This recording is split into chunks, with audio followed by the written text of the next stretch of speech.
So the bigger challenge for us is how do you retain people? Because many a times the freshers, when they come in, within 6 months, 1 year after you train, they leave. Yeah. So that has been a big challenge which we are still trying to address. Yeah. We are thinking of looking at some kind of a retainership, at least 3 years. Won't work. Huh? Won't work. I don't know. So I'm just saving you time. Yeah. Okay. Fine. So that's why I was just trying to figure out how do we do this. So I want you to understand this.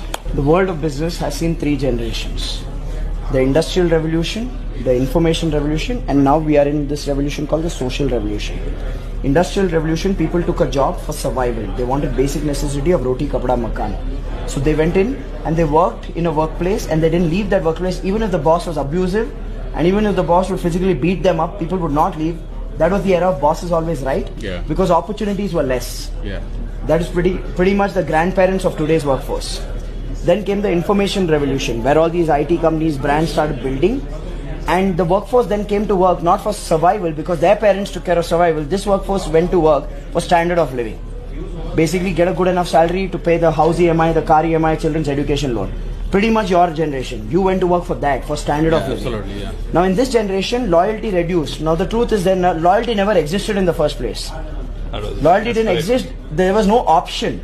This generation, information revolution, got option. If they got a better quality of workplace and they got a better pay, then people would jump a job, right?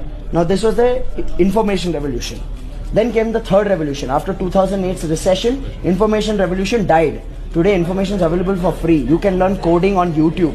You don't have to, it's no longer a hidden knowledge.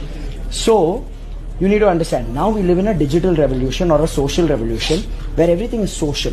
Which means today's workforce, they don't care about survival. Their grandparents took care of that. They don't care about standard of living. Their parents took care of that. Even the labor does not care about standard of living anymore because even labor has Dish TV and Tata Sky in their house. So if you'll say, I'll cut your pay, or if you'll say, I'll bind you with a contract, they will say, thank you so much, I'm finding another job.